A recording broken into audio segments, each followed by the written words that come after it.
Բարի եւ օրհնյալ առավոտ, սիրելի հարազատներս, Հիսուս Քրիստոսի սուրբ անունով օրհնում եմ յուրաքանչյուրիս։ Հայր Աստված, գալիս եմ ողորմության ու շնորհիդ գահի առաջ, փառաբանելով ու մեծարելով քո սուրբ անունը, գոհանալով Տեր ջան, որ դու կաս, որ դու մեր Աստվածն ես, ճշմարտության Աստված, որ դու սեր ես։ Շնորհակալ եմ քո խոսքի համար, որով դու մեզ գիտություն ես տալիս, որով դու մեզ առաջնորդում ես, որպեսզի խավարի ու մեղքի ու սատանայի գերին չմնանք։ Շնորհակալ ենք Հիսուսի համար, Տեր։ Շնորհակալ ենք եկեղեցու համար, որ դու կարգել ես, որպեսզի մենք որպես քո ժողովուրդ միասին ու միաբան լինենք, իրար բարձրացնենք, իրար օգնենք։ Եվ որ դու ուղղորդում ես մեզ, եւ դու տվել ես մեզ Սուրբ Հոգուն, որ մեզ մխիթարի, մեզ առաջնորդի, մեզ Հիսուսի մասին վկայի, մեզ ճշմարտությունը ցույց տա, հանդիմանի մեզ մեր մեղքերի համար։ Շնորհակալ ենք Տեր այս ամեն օրհնությունների համար, որ դու առատությամբ թափել ես մեր վրա։ Տեր ջան, խոնարհվում եմ ոտքերիդ առաջ եւ խնդրում եմ ինձ համար, ամուսնուս համար, իմ ընտանիքի բոլոր անդամների համար, իմ հարազատների համար, հայ ազգի համար, ամեն հայի համար, իմ խմբերի բոլոր մասնակիցների, լսողների ու նրանց ընտանիքների համար։ Տեր, խնդրում եմ, որ դու քո արյունով հպվես մեր ականջներին ու բացես մեր փակ ականջները, Տեր, որպեսզի քո խոսքը լսենք, քո խոսքը սիրենք, ընդունենք, հասկանանք, հավատանք։ Խնդրում եմ, որպեսզի դու քո արյունով հպվես մեր սրտերին, Տեր ջան, եւ քանդես, լվաս ամեն կապանքները, ամեն քարացածությունը մեր սրտերից, Տեր ջան, թող քո արյունը մեր սրտերում մեծ ճաքեր առաջացնի, որպեսզի քո լույսը կարողանա ներթափանցել մեր սրտերի մեջ, քո ճշմարտությունը, քո սերը գա մեր սրտերի մեջ։ Հպվի մեր ձեռքերին, Տեր իմ Աստված, որ մեր ձեռքերը բարիք գործողներ լինեն, չար գործերի մեջ չթաթախվեն, որ մեր ձեռքերը դեպի երկինք բարձրանան, քեզ օրհնելու, քեզ կանչելու, Տեր ջան, որ մեր ձեռքերը բռնության ձեռքեր չլինեն, ապտակող ձեռքեր չլինեն, այլ շոյող ձեռքեր լինեն։ Տեր ջան, քո արյունով հպվի մեր ոտքերին, որ մենք չար ճանապարհները չսիրենք, մեղքի ճամփով չգնանք, ծաղրանքի ճամփով չգնանք, այլ քայլենք դեպի քեզ, քո նեղ ճանապարհի մեջ, դեպի լույսը, Տեր ջան։ Հանի մեզ խավարից, ողորմի մեզ, Տեր Աստված, քո Սուրբ Հոգուն լցրու ամեն մեկի վրա եւ ամեն մեկին հանդիպի, Տեր ջան, որպեսզի մենք կենթանի Աստծուն հանդիպենք եւ այդ հանդիպումը մեր կյանքը փոխի։ Հիսուսի անունով, ամեն։ Հիմա վերադառնում ենք Թոմաս Ուոթսոնի ապաշխարության վարդապետության գրքին։ Նախկին դասերը խնդրում եմ լսեք, գիտեմ, որ շատ կօրհնվեք։ Եվ կիսեք նաև ուրիշների հետ։ Իսկ այսօր խոսելու ենք ինչ է իրենից այդ աստվածային վիշտը, մեղքի համար, այդ տրտմությունը, այդ սուքը իրենից ներկայացնում։ Իսկական աստվածային վիշտը ներքուստ վիշտ է։ Այն ներքուստ է երկու ձևով։ Առաջինը դա սրտի վիշտ է, սրտի տրտմություն է։ Կեղծավորների,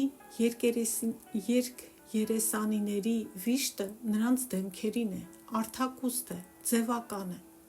Մատթեոս 6-րդ գլխի 16 խոսքում ասվում է. «Եվ երբ ծոմ եք պահում,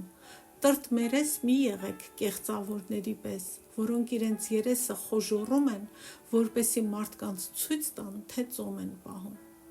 Չնայած այստեղ խոսվում է ծոմի մասին, բայց նույնը վերաբերում է մեր ապաշխարությանը, մեր խոստովանությանը եւ այդ տրտմությանը, որ կա մեր սրտերում։ Երեսներս թթվածնում ենք, դեմքերս խոժոռում, կնճռոտում, ունքներս գուցե կիտում ենք, բայց մեղքի հանդեպ մեր վիշտը մնում է մակերեսային, մեր դեմքերի վրա ավելի խորը չի գնում, չի թափանցում մեր սիրտ, ինչպես ցողը, որ թռչում է բույսի տերևը, բայց չի հասնում բույսի արմատին, այն ջրելու համար։ Աքաբի ապաշխարությունը օրինակ արտաքին ցուցադրություն էր։ Նա պատռել էր իր հագուստը, բայց ոչ իր հոգին ու սիրտը։ Կարդանք առաջին Թագավորներ 21-րդ գլխի 27 խոսքը։ Եվ հենց որ Աքաբը լսեց այս խոսքերը, պատառոտեց իր հանդերձները, քուրձ հագավ իր մարմնի վրա եւ ծոմ պահեց, եւ քրձով էր քնում ու ընկճված շրջում։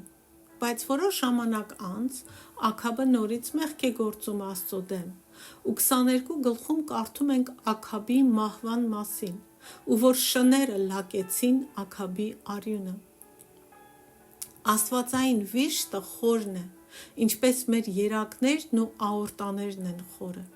Մեր սրտից արյուն պիտի հոսի մեր մեղքի համար։ Գործք Առաքելոցի 2-րդ գլխի 37 խոսքում ասվում է. երբ նրանք այս լսեցին, իրենց սրտում զղջացին,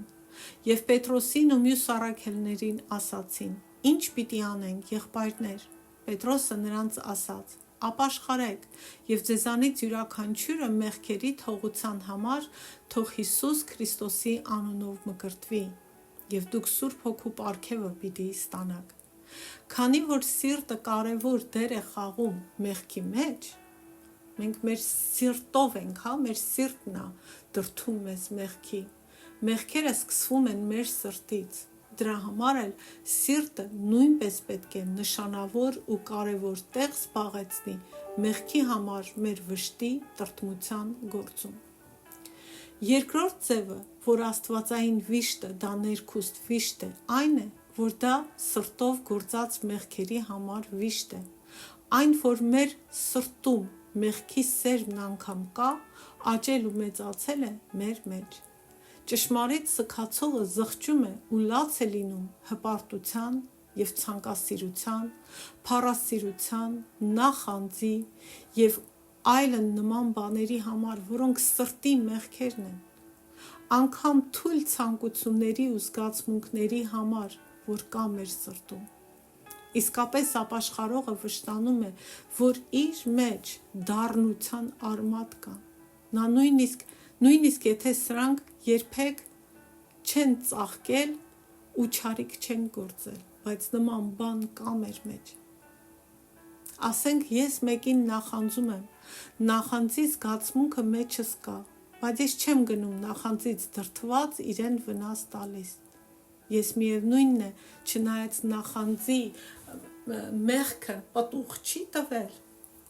բայց միևնույնն է ես մեղք եմ գործել, որովհետև նախանձ կա իմ սրտում, դա մեղք է, ու դրա համար ես պետք է ապաշխարեմ, խոստովանեմ, ապաշխարեմ, վշտանամ։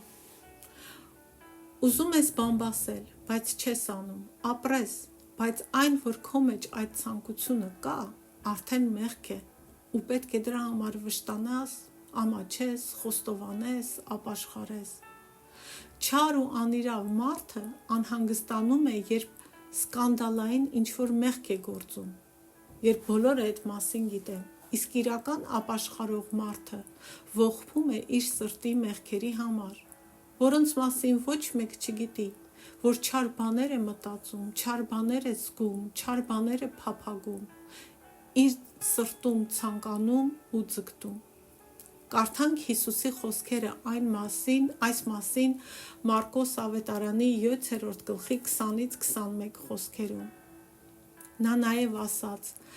Հիսուսը, այնինչ դուրս է գալիս մարդու միջից,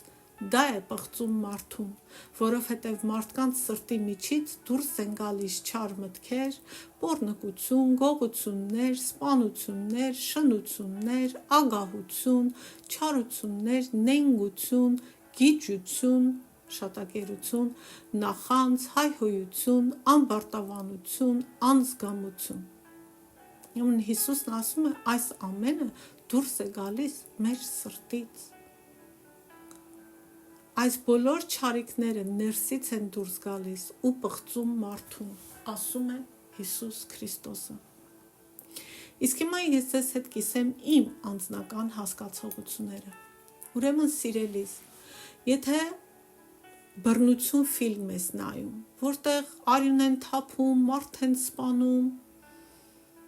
ու դա քեզ դուր է գալիս ու քո սրտում մտածում ես այսպես պիտի վարվեն այն մարդկանց հետ, որոնք արժանի են, որոնց դու գտնում ես արժանի են այդպես վարվելու, դու արդեն մեղք ես գործում։ Չեմ ասում դատելով, ասում եմ ցավալով։ Եթե ես կարդում եմ աղոթքի խնդրանքը ու իմ սրտում մտածում եմ, այ մարդ, այս ինչ աղոթքի խնդրանք է, ուրեմն ես իմ սրտում դատում եմ մարդուն ու մեղք եմ գործում։ Եթե մեկի ուրիշի հաջողության վրա ես իմ սրտում չեմ ուրախանում, ես մեղք եմ գործում։ Եթե դիմացինին իմ սրտում չարիք եմ ցանկանում, ուզում եմ, որ սայթակի, ուզում եմ, որ, չգիտեմ, քնությունը լավ չհանձնի, այդ տունը չկարողանա սարքի, մի խոսքով, չարիք, ես իմ սրտում մեղք եմ գործում։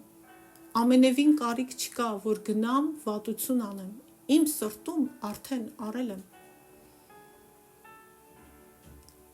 Քնած ժամանակ, որ մարդկանց հետ կռվում ենք մեր մտքում, խեղդում, անպատվում, հայհոյում, պորտները տեղը դնում եւ այլն, մենք արդեն մեղք ենք գործում։ Չնայած իրականում դա չենք արել։ Սրանք սրտի մեղքեր են ու Հիսուսը շատ խոսում է այս մասին ու զգուշացնում մեզ։ Երկրորդը, իսկական աստվածային վիշտը ճշմարիտ է, իրական է, ազնիվ է։ Դա ավելի շուտ վիշտ ու տրտմություն է նրա համար, որ վիրավորել ենք, ցավ ենք պատճառել, եւ ոչ թե նրա համար, որ պատժվելու ենք դրա համար։ Մենք վշտանում ենք ու տրտմում ենք, որ Աստծո խոսքը, կարգը, կամքը, պատվիրանը խախտել ենք, Աստծո սերը չարաշահել ենք։ Սրա հասկացողությունն է հալեցնում մեր հոգին, ու մենք սկսում ենք սգալ, ողբալ ու վշտանալ։ Մարդը կարող է զղջալ, ափսոսալ ինչ-որ բանի համար, որ արել է, բայց չապաշխարել, բայց չվշտանալ։ Ինչպես գողը, որը վշտանում է, տրտմում է, երբ բռնվում է, բայց վշտանում է ոչ թե նրա համար, որ գողացել է, որ չարիք է արել, որ նյութական վնաս է հասցրել, այլ որովհետև պետք է պատիժ կրի։ Ես հաճախ եմ ասում, հիշում եք պատերազմական ֆիլմերը, որ նայում ենք երկրորդ պատերազմի մասին։ Գերմանացիները հանգիստ սպանում էին, խղճի ոչ մի ցավ չէին զգում, բայց երբ որ իրանց ճակատին էր ատրճանակը դրվում, վրազ ասում էին խնայեք, եւ սա այսպես է ցանկացած իրավիճակում, այսինքն դա ապաշխարություն չէ, դա սուգ չէ քո արած չարիքի համար, այլ ուզում ես ինքդ քեզ չար իրավիճակից փրկես ու մեծամասամբ, երբ որ դուրս ես գալիս այդ չար իրավիճակից, էլի նույն բանը անում ես։ Հաճախ նրանք հետո ատրճանակը վերցնում ու սպանում էին նրան, ով իրենց կյանք շնորհեց։ Հիմա սա չի նշանակում, որ պիտի կյանք չշնորհենք, բայց ասածս դա է։ Մարդասպանին, երբ իրեն պիտի սպանեն, ասում է խղճա ինձ, ներողություն, էլ չեմ անի, բայց ոչ նրա համար, որ ապաշխարում է իր գործած սպանությունների համար, այլ որ չի ցանկանում ինքը մեռնել։ Սա ապաշխարություն չէ։ Սա պատասխանատվությունից ու պատժից ազատվելու կոկորդիլոսի արդյունքներ են եւ կեղծ խոստումներ։ Սա ես եմ ասում, սա գրքում գրված չի։ Կեղծավորները վշտանում են միայն մեղքի դառը հետևանքների համար։ Կեղծավորի երկերեսանու աչքերը երբեք արցունք չեն թափում, բացառությամբ այն դեպքերի, երբ մոտենում է Աստծո դատաստանը։ Օրինակ փարավոնին, ասում է հեղինակը, ավելի շատ անհանգստացնում էին գորտերը ու այն, որ Նեղոս գետը արյան էր վերածվել, քան իր մեղքը, իր ապստամբությունը Աստծո հանդեպ։ Ուրեմն աստվածային վիշտը դա վիշտ է Աստծո դեմ կատարված մեր հանցագործության, մեր անիրավության, մեր օրինազանցության համար։ Եթե նույնիսկ Աստված մեզ խիղճ տված չլիներ ու մեր խիղճը մեզ չխանգարեր, եթե անգամ չլիներ սատանան, որ մեղադրում է մեզ Աստծո առաջ, եթե անգամ դժոխք չլիներ, Աստծո դատաստան ու պատիժ չլիներ, իսկական ապաշխարողի հոգին միևնույնն է կվշտանար Աստծո դեմ գործելու, Աստծուն ցավ ու վիրավորանք հասցնելու համար։ Կարդանք Սաղմոս 51-ի 3 խոսքը, որովհետև ես ճանաչում եմ իմ անօրենությունները և իմ մեղքը ամեն ժամանակ իմ առջևում է։ Դավիթը չի ասում պատժի սուրը անընդհատ իմ առջև է, այլ ասում է իմ մեղքը, իմ անօրենությունը անընդհատ իմ առջև է, որովհետև Դավիթը չարիք էր գործել, ցավ էր պատճառել, վիշտ էր պատճառել այնքան լավ Աստծուն, որ այդքան բարիք էր արել Դավթի համար, որ Դավիթը պատճառ էր դարձել իրեն մխիթարող, իրեն օգնող, իրեն բարձրացնող Աստծո ցավի համար։ Երբ որ մենք ուրիշի հանդեպ մեղք ենք գործում, չարիք ենք անում, Աստծո սիրտը ցավում է և նրանց համար, և մեզ համար, սիրելի մարդ, և դա վիրավորանք ու ցավ է Աստծուն, որ իր պատկերով ստեղծված մարդը այդքան անարգող ու բռնի կարող է լինել ու Աստծո ճանապարհով չքայլել, այլ սատանայի ճանապարհով քայլել։ Սա կոտրում էր Դավթի սիրտը, նույնը պետք է լինի մեզ հետ, մեր սրտերն էլ պիտի կոտրվեն մեր գործած մեղքերի համար։ Այս վիշտը իրական է ու աստվածային է այն դեպքում, երբ նույնիսկ քրիստոնյան գիտի, որ ինքը դժոխք չի գնալու, որտեղ արդարացված է Հիսուս Քրիստոսով, ու Աստծո ծանր դատաստանի կրողը չի լինելու, բայց նա դեռ վշտանում է այն ամեն սխալի, հանցանքի, անօրենության, անիրավության համար, որ գործել է Աստծո շնորհի դեմ, որ վշտացրել է Աստծո Սուրբ Հոգուն, որ որպես պարգև Աստված տվել է մեզ, ներելով մեր մեղքերը։ Այսօր այսքանով ուզում եմ ավարտել, վաղը կշարունակենք, թե իսկական աստվածային վիշտը ինչ է, ու հարցեր կտանք և հարցերի կպատասխանենք, որոնք շատերիս մոտ են առաջանում։ Աստված օրհնի ձեզ, Աստված պահպանի ձեզ, Աստված ուղղորդի յուրաքանչյուրիս դեպի դարձ, դեպի խոստովանություն, դեպի ապաշխարություն, դեպի փրկություն Հիսուս Քրիստոսով։ Թող ճեղքում գա յուրաքանչյուրիս կյանքում, թող այս սեզոնը մինչև զատիկը ապաշխարության մեծ, շատ, հազարավոր պտուղներ բերի և Աստծո սիրտը ուրախանա։ Ամեն։